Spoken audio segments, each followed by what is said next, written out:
Imagine for a second that you're scrolling through your phone late at night. You see that one friend, you know the one.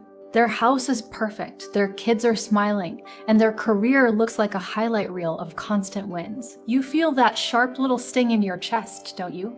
It's not just annoyance, it's a weight.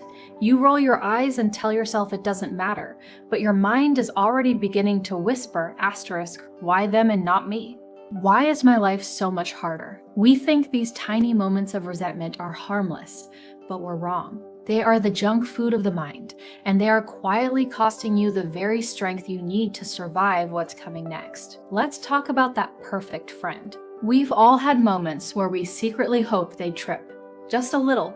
Not because we're evil, but because their blessed life feels like a personal insult to our struggle. But here is the bitter truth. Envying them doesn't take away their success. It only robs you of your power. Researchers have actually found that this specific habit, envying your friends on social media, is a direct fast track to depression.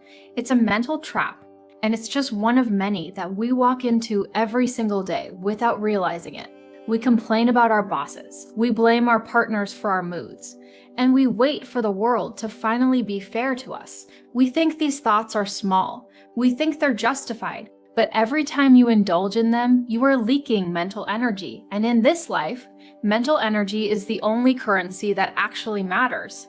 The 3 pillars of self-sabotage. Psychologically, our weakness usually stems from 3 specific destructive beliefs. First, there are the unhealthy beliefs about ourselves. This is the pity party. Something goes wrong, maybe a breakup or a job loss. And instead of just feeling the pain, we magnify it. We tell ourselves, this always happens to me. We stay focused on the problem like a moth hitting a light bulb, never looking for the exit. Second, there are unhealthy beliefs about others.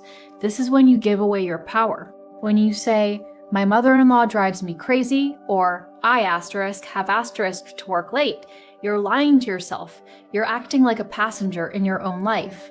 You are choosing to work late because you want the paycheck or fear the consequence. You are choosing how much space that person occupies in your head. The moment you blame someone else for your emotions, you've handed them the remote control to your life. Third, there are unhealthy beliefs about the world.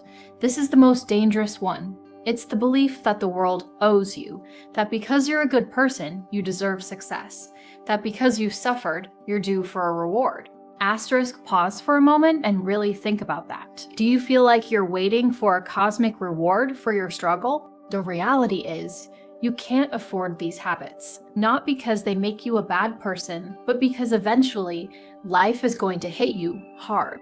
And when that day comes, you're going to need every ounce of mental strength you've been wasting on Facebook envy and self-pity. I want to tell you about someone who had it all figured out. At 23, she had the degree, the marriage, the house, the perfect start. Then a single phone call changed everything.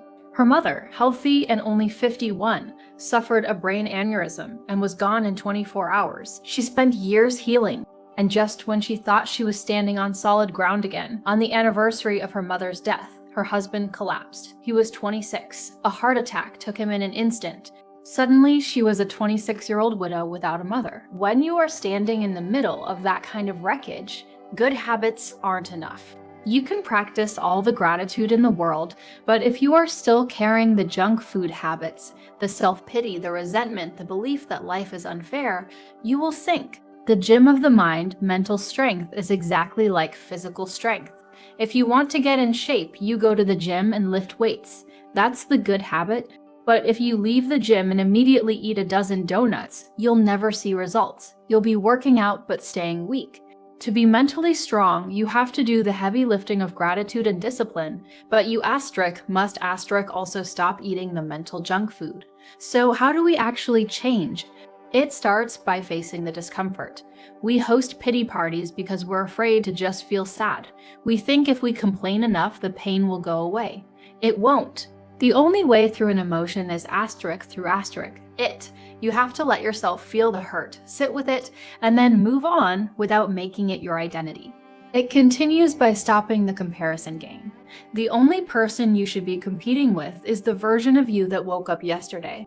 And finally, it requires accepting a harsh, liberating truth. Asterisk, asterisk, life isn't fair. That sounds depressing at first, doesn't it? But look closer. If life isn't fair, it means you aren't destined to suffer just because you've had a bad run. It means your past does not dictate your future. If the world doesn't owe you anything, it also means it isn't holding anything against you. The first step, I once knew a man who had given up. He was diabetic, losing his vision, and had lost his driver's license. He felt he was doomed because his mother had died of the same thing. He was hosting a lifelong pity party, and it was literally blinding him. He didn't change his whole life overnight. He started with one tiny, almost ridiculous thing. He gave up his 2-liter-a-day soda habit for diet soda. He hated the taste. He complained every week, but his blood sugar dropped. Then he cut out the nightly ice cream. Then he bought a beat-up exercise bike for $2 and pedaled while watching TV. Eventually, his vision cleared. He realized the damage wasn't permanent. He got his license back. He went from a man waiting to die to a man on fire for life. It all started with one no. One piece of junk food he refused to consume. Most people will watch this and go right back to their feed. They'll see someone more successful, more attractive, or more blessed, and they'll let that familiar resentment settle in. They'll tell themselves they have to do things they hate. They'll wait for a reward that isn't coming. But you're here because you want clarity. The secret to being mentally strong isn't doing more. It's losing the things that weigh you down. Asterisk, take a breath and reflect. What is one mental habit you are carrying right now that you know deep down is making you weak? Is it the envy, the blame, the belief that you're a victim of your circumstances? You don't need to fix your whole life today. You just need to stop the leak, give up one bad habit, take one small step.